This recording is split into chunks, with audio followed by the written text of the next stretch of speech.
صل على نبيك دائما في هذه الدنيا وبعد صل على نبيك دائما في هذه الدنيا. Assalamu alaikum warahmatullahi wabarakatuh. I'm Azhar and we're back with another episode. We've got two special guests today, and I'll just let them introduce themselves. I won't take away any time. The first guest we have is Murbi Saab. Murbi Saab, go ahead. Tell us who you are. So my name is Azhar Goraya, and currently I'm posted to Puerto Rico. Recently, I got there about a little bit less than a year and a half ago. Okay. Assalamu alaikum warahmatullah. My name is Hammad Amjad. I'm the planted young guy on the podcast. I'm a recent graduate, just graduated from university. I'm entering the workforce now, so excited to be here. Where'd you graduate from? I graduated from Rutgers Business School in Newark, New Jersey. Oh, wow. Yeah. Born and raised in New Jersey? I was born in Queens and then moved over to New Jersey when I was 4. How does that feel, being a trader against New Yorkers? Well, I was 4. I didn't think I really had much of a voice. You didn't have a choice, right? Like, boo, I don't want to go. Yeah. Go back now. Yeah. You can always go back now. But you know what's funny is I did end up working in the city after I graduated. I worked in New York City for about a year. And honestly, I'm so thankful to my parents to go to allow New me the Jersey? opportunity to come to New Jersey because, man, it's hectic out there. You can't even do anything. And it's just everything's so compact and you barely get a chance to breathe. Yeah. New Jersey, you still have a little bit of, calm to yourself. Yeah. Clean backyard. What about you, Murbi? Where are you from? Where did you grow up?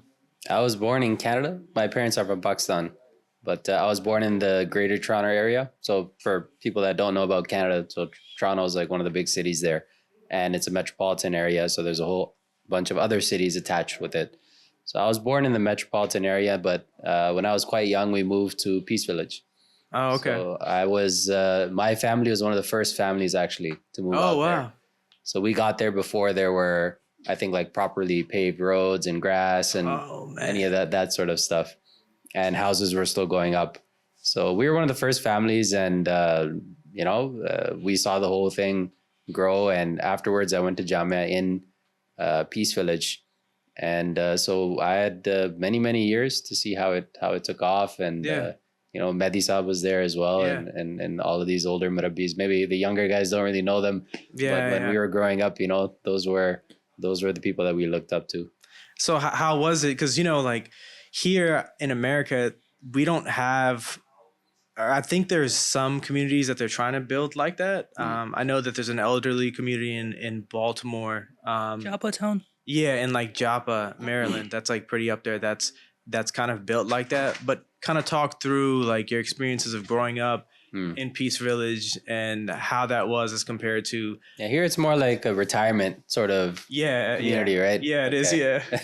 So not many kids or anything like that. No, I mean at Peace Village, growing up, I mean people were coming in from all over the city. I mean there's a huge immigrant population in Canada.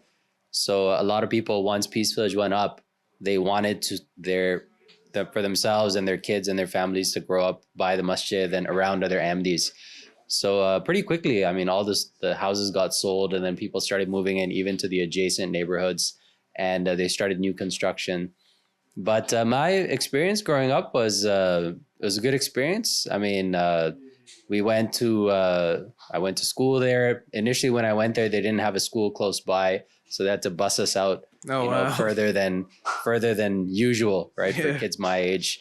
But then they built the school. Other than that, I mean, the masjid was close by, so that played it was a big role, you could say. It played a big part in growing up.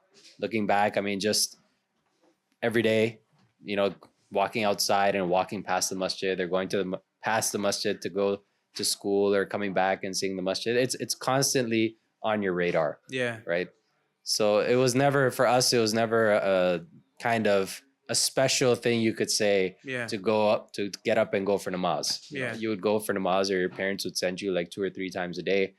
And we considered it normal. Like you would go outside, you'd play ball from maybe Zohar to Asr, and then you'd start after Zohar, play till Asr, and then when it's Asr time, you see everybody walking to the masjid, then you just go to the masjid, do namaz, and come back.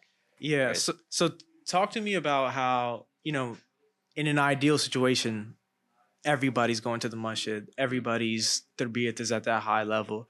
But we know, and like how a lot of the conversations we've had, you know, even on this podcast, life is a constant struggle, right? Human nature is like up and down. You know, you're active one moment as a young Khadim, things start happening, you get a little disengaged. It's hard for you to go, whether it's based on work, school, or your family life. You know, like these things come up.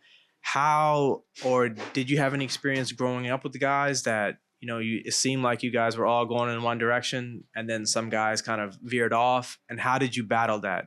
You know, that's just kind of like growing up, you know. Yeah. As you grow up, I mean, both of us we're a little bit older now, right? We got kids and stuff. That's the young guy here. Yeah, so he's kind of the younger guy on this panel. So you realize, obviously, when you're growing up, you have a different perspective, and sometimes, you know, you're going through the high school phase, and people are kind of veering off into their own directions, and then you get to you get to university or post secondary, and then you start having your own family, and you start seeing things differently. But at that time, looking back, I mean, obviously, some people they were more religious, some people were less religious. Personally, myself, I mean, I'm a murabbi now, so I guess you could understand from there that I was on the religious side. But one thing I would say to a younger person, maybe that feels that their spirituality goes up and down. Number one, this is part of Islam. You have to learn to navigate it. And number two, people develop up until maybe grade, you know, age 24 or 25. So for a younger guy that's 18 or 19, you know, your brain hasn't fully developed yet. Number one, keep that on the side, you know, in the back of your mind. Number two, they're going through hormonal changes. They're learning to navigate those things. That's going to have an impact on them. But one thing we can always have close to us, and kind of like the bedrock, is our identity as Ahmadi Muslims and our conviction, you know, in the existence of God and the truthfulness of the Holy Prophet Sallallahu Alaihi Wasallam. If you have that and you're constantly, you know, going back to that and reflecting on what that means for you, then my belief is, as long as you have that belief, you're trying to read the Quran, trying to stay attached to the Jamaat, and praying for yourself and people around you, Allah has a promise in the Quran that He Himself will guard you and He Himself will guide you. So have that confidence in Him. Put in the effort that you can, and have tawakkul, have trust in God. So if young people can get up and say, I trust God to guide me, and I love Him, I'm able to say that, I know Him enough to do that, then I don't think there's too much to worry about. You know, there's one thing about that as well. It's like a lot of younger people, you know, especially my age group growing up as well.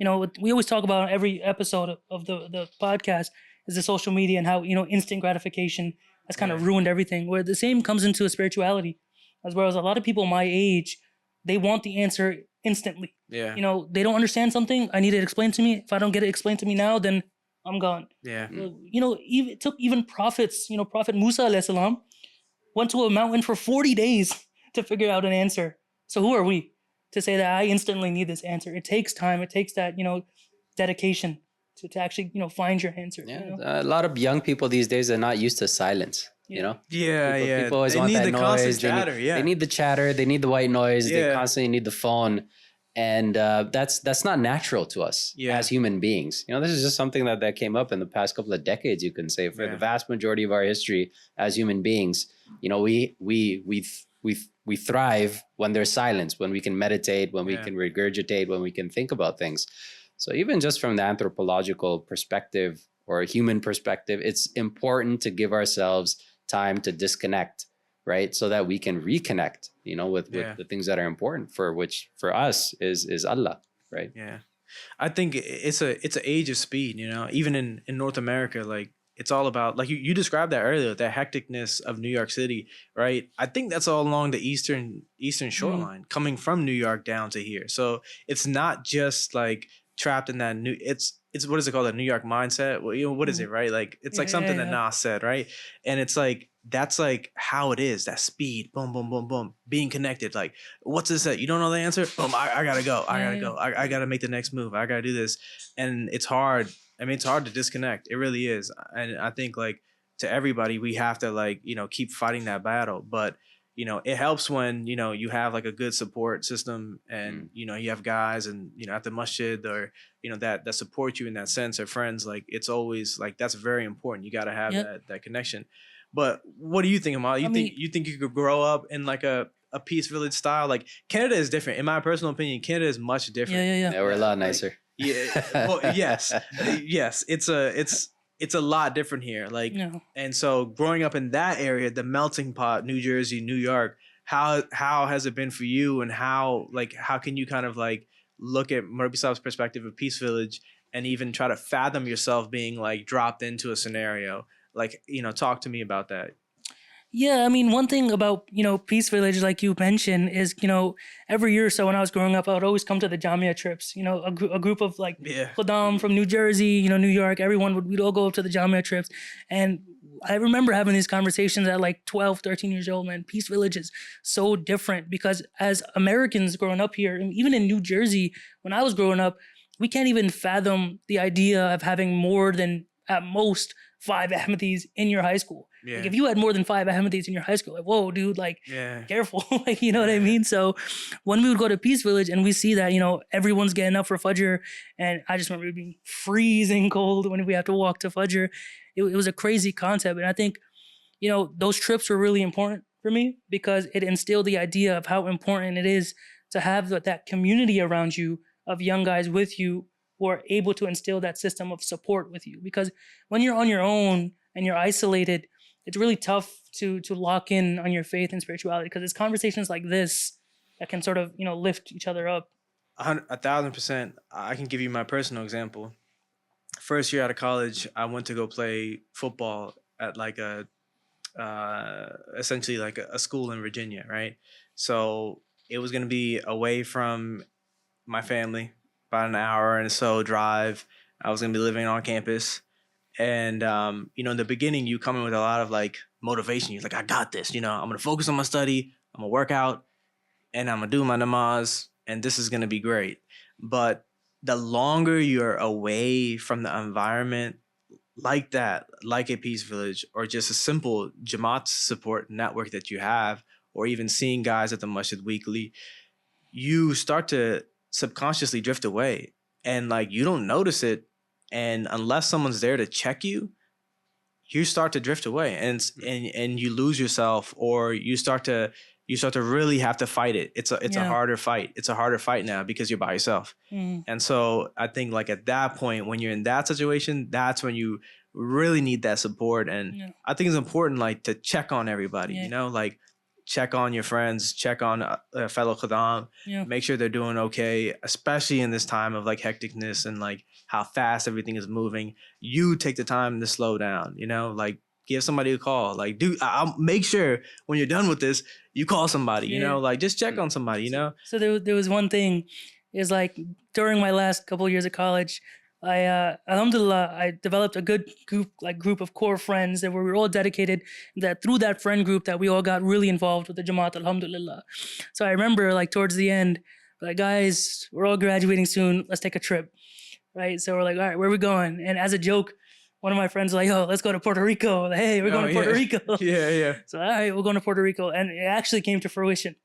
So we're making the plan and stuff like, all right, we're going to go to the beaches. We're going to go to the, Yunque National Forest, stuff like that. I forget what it's called. Oh, yeah, that's right. Yeah. Yunque. And then, while we're making the plan, someone was like, yo, is there Jamaat in Puerto Rico? Yeah. And I checked with my local missionary. Like, yeah, there actually is, Jamaat in Puerto Rico. And there's a Murabi there. And come to find out, that's where I actually met Murabi Saab here. Oh, wow. Yeah, we met in Puerto Rico. Yeah, so we had like a 6-7 day trip in Puerto Rico. And every single one of the guys can attest to the fact that the most fun part of the trip was actually visiting the Puerto Rico, Salat Center, the masjid, I'm sorry.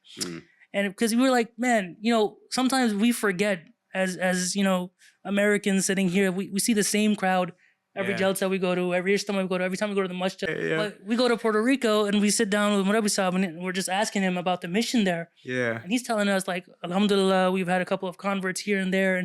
And you really fully there understand the grasp of just how far this message is reaching. And I think that was the most beautiful aspect of our trip, that we enjoyed that the most. And we took a big group photo, and I think it was a really good time in Puerto Rico there. Yeah, no, these guys came. It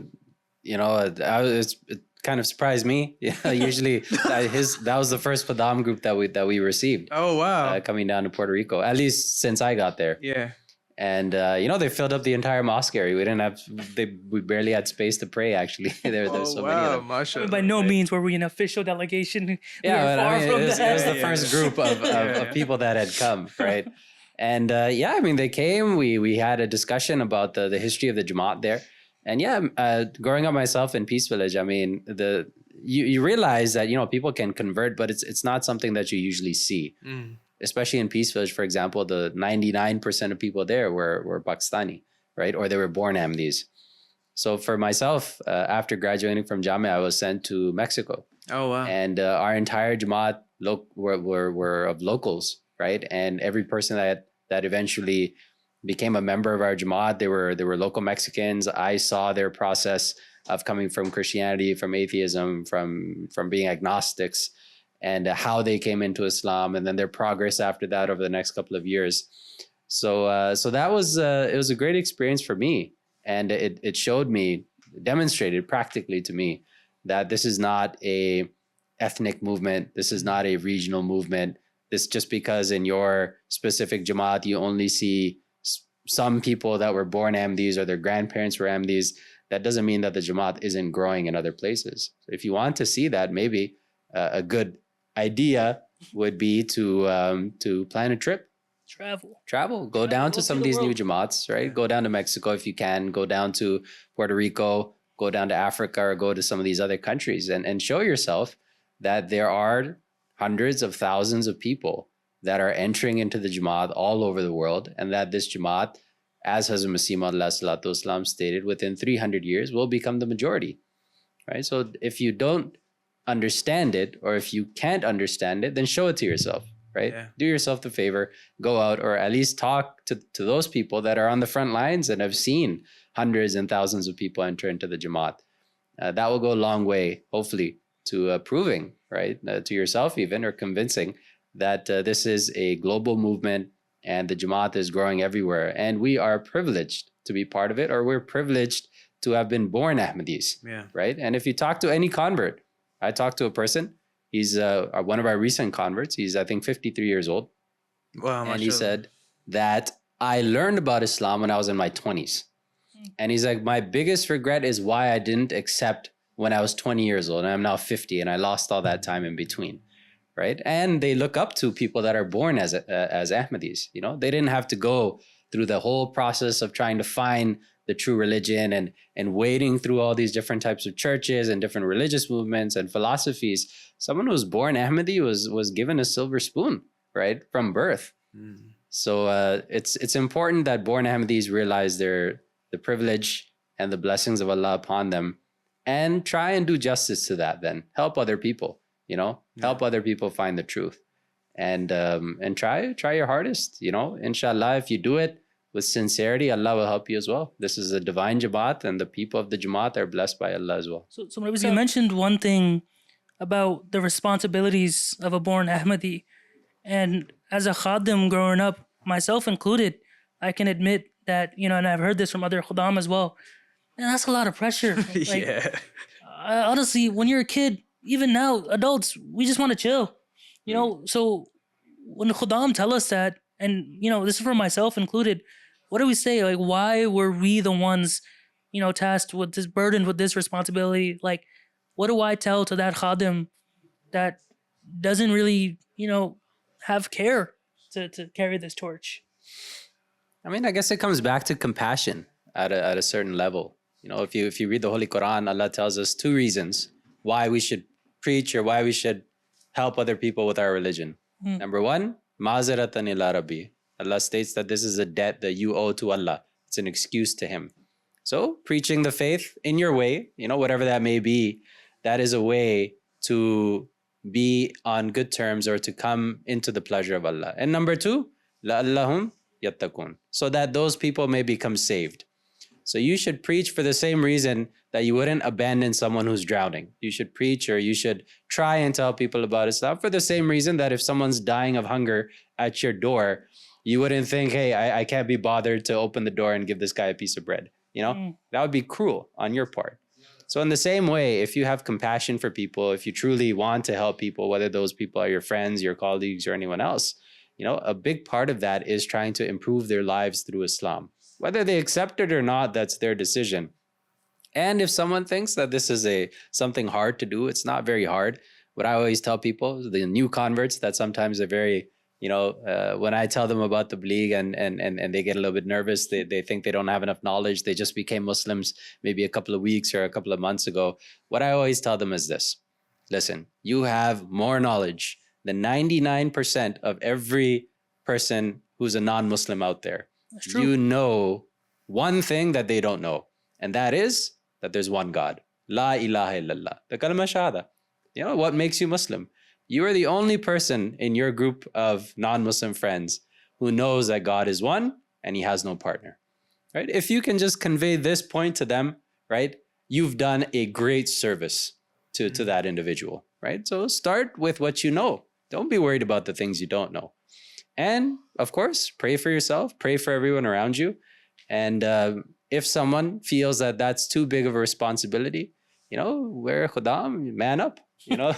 Actually, yeah. Own the responsibility. Don't run from responsibilities. That's no way to live life. If you run from school, if you run from responsibilities, whether that's in your home, to your siblings, to your parents, to other people, you're not going to get anywhere in life. You're going to face more and more troubles, right? True. So own up to what your responsibilities are, grow into them, right? Learn how to deal with them. And in that way, you'll better your own life, you'll better the lives of people around you, and you'll become an asset in their lives, right? Rather than a burden. Yeah, I think you hit the nail on the head, and Hazur even mentioned this in the past, this week with Azhar, where I think Khadim asked that question, how do we handle burden? And Azhar said that exact thing, become brave, become men, and handle these issues with istighfar and durood. So I think that's like the capital thing that, we all have to just remind ourselves. But bringing it back to America, especially like where you're at, it's a melting pot, right? There's so many different cultures, especially the Hispanic culture that's up there, right? Coming from New York City, you got Dominicans, Puerto Ricans, like Cubans. Yeah, like everything is up there, right? Yeah. And so like, I bring this up because my son is like just starting to get into like Spider-Man. He's like almost 3, right? But now like, there's not just one Spider-Man. There's there's a lot of Spider-Man, right? There's a lot of Spider-Man. But, the Miles Morales one is from New York, right? Yeah. So it really encapsulates like the different amount of like the melting pot that America is.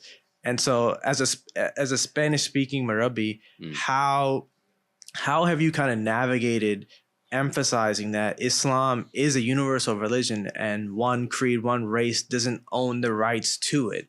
And how have you echoed the Holy Prophet Sallallahu Alaihi Wasallam's thoughts and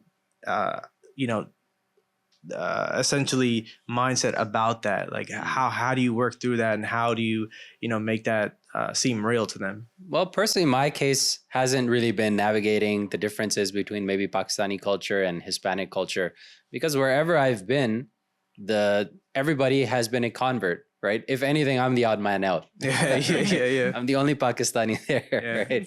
So if anything, sometimes, they ask me things about my culture. Right. And I explain it to them, and they explain to me things about their culture. Right. And the foods and everything else. Right. And for me, it's very interesting. Yeah. Mofongo. Well, that's in Puerto Rico. Right.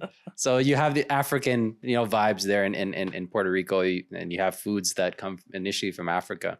But in any case, I mean, I've never had a personal issue with it. And most times when converts come, they think that we're going to have an Arab culture, actually, right? Because they associate Islam with, obviously, with the Arabs, right? And they're really interested in wearing the turbans and the thobes and all of those things, right? And they want to have the Palestinian scarves and things like that. And I've never discouraged it. If someone wants to come and they want to wear a thobe, they want to wear something like that, it's an elegant piece of clothing, right? Make sure it's clean, right? Make sure it fits you. But if you want to wear that, go ahead, right? The important thing is not the clothing. The important thing is not the language. The important thing is not the culture, right? Islam is a way of life, right? As long as you have a true relationship with God, you have taqwa in your heart, you're fulfilling the commandments of Allah, right? Everything else is secondary, right? Everything else can be navigated. What joins us together is not the culture, right? What joins us together is our common belief in one God, common belief in one prophet, and common belief in the Messiah of the age, right? So whether you come from Puerto Rico or Mexico, I brought people from Puerto Rico here, and they feel at home, right? Wow. Americans have gone to our masajid in Mexico, and they feel that they're at home, Yeah. right? Yeah. So there's no sense there of, oh, this person's from a different culture, he doesn't speak my language. There is a deeper brotherhood that our religion grants us. So that's what we have to focus on. Yeah, and that's profound, because that unsaid respect is like it was like a concept thrown around like a while ago. And whenever we would go to sports tournaments in Canada, it was like brotherhood without borders, right? It doesn't matter. Like the Jamaat is what unifies us, Khilafat is what unifies us, and like someone's gonna open that door to you, and you're gonna feel that love, and then that's huge. And so I think like I definitely have some family members that are either converted, they're from the Hispanic community, and I think what they're starting to see that there is a big boom of Hispanic Muslims in this area now as well. Yeah. And so I've seen like there's been a lot of TikTok, social media trends, like I'm Mexican and I'm Muslim, or I'm Hispanic, I'm Muslim. Large amounts of people. Yeah. So do you have like a message for the Ahmadi Hispanic Muslims that are struggling to try to do tabligh to those Muslims that have converted to Sunni Shia? Like how do they deal with that? How do the Khadim that either have wives that are Hispanic, or the Khadim themselves have converted here and they're trying to do tabligh, like how do they tackle that? What I always tell people that are starting tabligh or they're trying to do tabligh to other people is, number one, the Holy Quran tells us our job is only to convey the message. We cannot convince anyone. Allah states that the condition of a person's heart is in the hands of Allah, right? Number two, even the Holy Prophet ﷺ, even about him, the Holy Quran says that you cannot guide those people that you love. So get that idea out of your mind that you're going to guide anyone. That's not in your hands, right? And because of this, our only job then is to convey the message and pray. Recently, we had a convert a few weeks ago, lady. She accepted Islam. Her husband was a non-practicing Muslim for years. She came and she said, I like Islam. I want to convert to Islam. I want to become an Ahmadi, but my husband doesn't let me come to the masjid. Wow. I said, that's okay. Your job is to pray for him. This is your job. As a new Ahmadi, learn salat, offer your salat, and pray for him. And inshallah, let's see what Allah does. We have confidence in him. So she messaged me, after 2-3 weeks, and he said, Allahu Akbar, he did a shahada the other day. MashaAllah. MashaAllah. So he became a Muslim again. And he said he's a completely changed person. I said, this is the power of prayer. This is what Islam teaches us. So you see, the main crux of the matter here is we don't need to know a lot of arguments. We don't need to go in and know everything that the books state. We should not have a fear of sharing with other people that there is one God. He loves us. We love him. We have a real relationship with him. This is what the world lacks. If you're able to give this message to people, the vast majority will be convinced. And if someone has a question beyond that, of course, you can look into it. You can invite them to the masjid. You can defer to the murabbi. You have a whole community behind you to help you. But our job is to convey what we know to everyone else. And what we know is that we have a God, right? This is the main message, right? Tell that to people, right? It's better for them, and we'll see for us as well. Allah will listen to our prayers more if we're spreading his message to other people. Yeah, that's profound. Yeah. I know it's like a kind of a stretch from what we've been chatting about, but in like the last few minutes we have, like, tell me about your mindset. Like, I don't know how old you are. You don't have to tell us, but a lot of guys are just like, I'm not ready. It's not the time, but the reality is, and especially how Murabbi Saab is like beautifully put it, like, it's about love. It's about loving God. So how have you been able to navigate your love for God and navigating the rest of the process and trying to figure that out? Yeah. And so I had a conversation with my parents, and I told them, well, guys, I'm graduating college next year. Inshallah, after college, let's start the rest of the process. Then one day my dad came home, middle of my senior year. He's like, Mud, here's a phone number. I went, huh? Yeah. He said, call her. I was like, call who? And then it ended up being the girl that I'm now marrying, in the next 2 weeks. So alhamdulillah, it was such a beautiful process that when, I didn't even think that, I was necessarily ready. I told them, let's do it after college. They brought it to me, and now I'm so grateful since that time has passed, that this time has come, because alhamdulillah, I'm really looking forward to my wedding and that support, and it's put a new drive in me in my career as well. A lot of us kids growing up here, we really don't know what we want to do, right? And so when you have that sort of motivation behind you, like, man, like I'm a man now, like I gotta provide for a wife, like if I want to have kids, I have to provide for them. It gives me a sense of clarity of where to go in my career, how to lock in and be a better man, because that's what being Muslim is. Because we can all, as men, it's easy to live life as like a bachelor, just single bedroom apartment, air mattress on the floor, but Yeah. you know what I mean? Like we don't need much, but it takes that support system. That's my story. That's all. Yeah, I think Murabi Saab hit the nail on the head earlier too, when he described that Hispanic woman who came, and she was like, my husband hasn't been practicing, and you see how the beauty of a union of a man and a wife that's able to support each other in that manner, and now that he's rejuvenated and he's back, that they're going to be able to support each other and have their faith like drive forward. So that's amazing, man. So we'll definitely pray for you, inshallah. Jazakallah. Inshallah. And I think like, we talked about a lot of things today, and I loved how we kind of flowed around talking about your experiences in Puerto Rico, which I actually have never seen you, so it was it was like I don't come to the mainland much. yeah. So this whole time I'm like, even when I saw, I was like, I don't know who this is, but I was excited to meet you, and it's been a great conversation. Oh, it's been a great podcast. I hope you've enjoyed yourself. Oh, Jazakallah for the invitation. It's great talking to you guys. Yeah, so I'll definitely be trying to come down to Puerto Rico, It's a inshallah. movie. So it's an open I gotta come invitation down to there. anyone that wants to come and see it. Yeah. So my last point here would be just to encourage everyone to understand and try and connect with God. He's your God. He's my God. He's all of our God. He's observing us even now. So take the time to pray. Take the time to connect with him, and that will help you in the long run. Yeah, I can't. There's nothing more to say at that point, and until next time, I appreciate you guys. Keep in touch. Don't be strangers. I'll be making sure I hit you up, Murabi Saab. Yeah, Try to sure. come out to Puerto Rico. Ahmad, I'll probably see you very soon. I don't need to, Stay in harass touch you as too much. Yeah, but I think that's a wrap, man. I Yeah. think until next time, Jazakallah to all the viewers, and on the next episode of MK Vibe. Assalamu alaikum wa rahmatullah.